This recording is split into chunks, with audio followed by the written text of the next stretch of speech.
Hey class, it's me, Professor Martin here, and I just wanted to do a quick video just to give you clarification on the discussion and reply announcement that I sent out, and just so we're all on the same page about what's allowed, what's not allowed, what is considered scripted, what is considered not scripted. So I'm making this video and it's going to actually be part of a clarification announcement that I send out for you. So we can look through it and read over it really quick so everyone can hear me talking and hear this straight from my mouth about what I'm expecting and what's allowed and not allowed when we are doing discussion posts and discussion replies. Okay, so let me minimize this and get you onto that announcement that you'll see. So a few of you did write to me with some questions asking for clarification about what's allowed, what's not allowed in our discussions. Okay, first and foremost, it's very important to know I do not want you reading word for word from anything. That's not allowed. You asked, why don't I want you doing that? It's because if you have a perfectly grammar checked and scripted, I guess, reply or discussion already written out, it's hard for me to know what you know and what you don't know. If you talk like I'm talking now, just kind of off the cuff and maybe going from bullet points, then I can hear what you understand and what you don't understand because you're just talking like you're talking to a friend. So here's what I do want. Answer your prompts as though you're talking to a friend, just like I'm talking conversationally, right? There's no perfection required. I'm not looking for perfectly grammar checked and spelling and punctuation in your transcripts. No, I want to hear what you know from what you read about the content, and I want you connecting it to personal examples from your life. The reason why I do personal examples is because they're easy to remember and they're easy to talk about.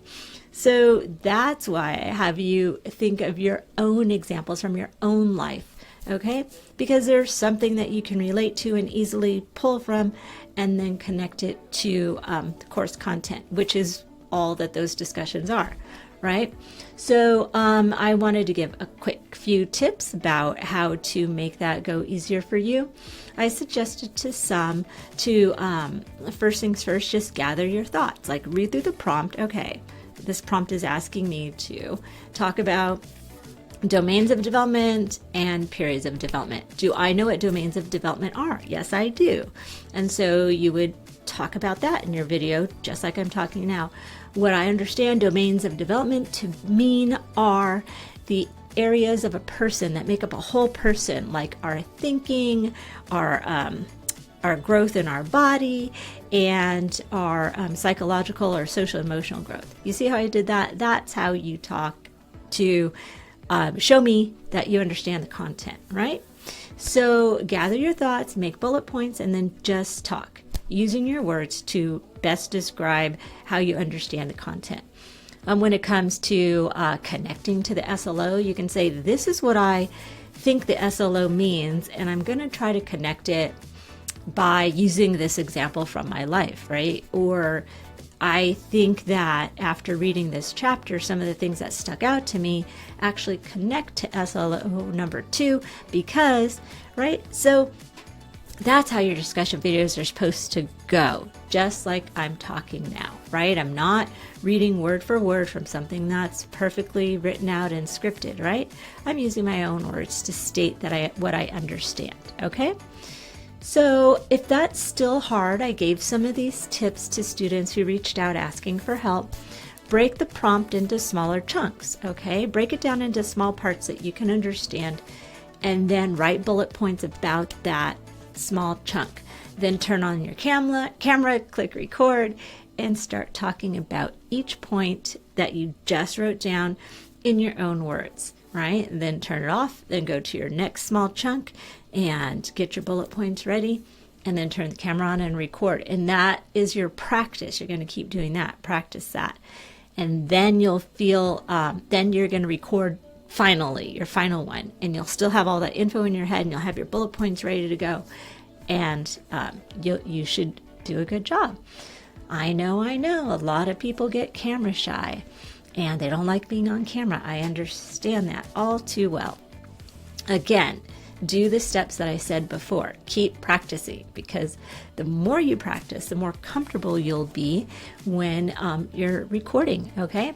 And I know you guys can do this because you guys did your introduction videos really well, okay? So, what was I gonna say? Okay, oh, this is about your replies. That's what's up next, okay. So your replies need to actually do more than just restate or reword what you're replying to, what the original poster said. So like I gave the example earlier in the video about tying it to your personal lives, right? I know that you guys can draw from your own experience, and that's easy to talk about, right? So you should be moving the discussion forward with those open-ended questions. If there's something confusing or that you didn't understand about the original poster, ask an open-ended question to get more clarification. That's why we have these discussions, because we're not all going to have 100% of the correct answers on the first try. We're all new to this information. This information is new to everybody. Some of us may understand it better than others, and that's how our discussions help us and how we help each other with the discussions. Because if you see that someone maybe doesn't really understand the concept, you can be kind and ask a clarifying open-ended question to get more understanding, right? And that moves the conversation forward, and that's what these discussions are supposed to be. So the next point is that the transcript. Remember, it's not supposed to be 100% grammar corrected. The transcript is only there so we can make sure that we are in compliance with the ADA, Americans with Disability Act requirement that states that any video that's used in a course needs to have either closed captions or a written transcript underneath the video so people who are using assisted hearing devices can follow along with the video. So don't worry about how perfect your transcript is. It should be, it should read. If I'm reading it, I should be able to hear your voice. It's not going to sound perfectly academically correct. That's the only reason why we have a transcript, right? I'm not grading on the transcript. I'm grading on the content of your video. And if you understand, or if you're asking open-ended questions to get more clarification, like that's what you're being graded on, okay? And some of you also mentioned that you wanted your transcript to be organized, and that's fine, but just remember, it's only supposed to say what was stated in the video, and you're not supposed to be reading word for word. Don't worry, because your classmates will ask you clarifying questions if they don't understand something you've written, and it's my superpower to be able to decipher the scattered or disorganized content that students submit, because that's what I do, and that's how I can help you better understand something. If I know what you don't understand, or if you're missing something, or if you need more information about something, okay? So I hope this video was helpful in clarifying what's expected and what's allowed, what's not allowed when it comes to the discussions and the replies. Reach out if you need help. I'm here. The tutors are always here, and I'll see you soon.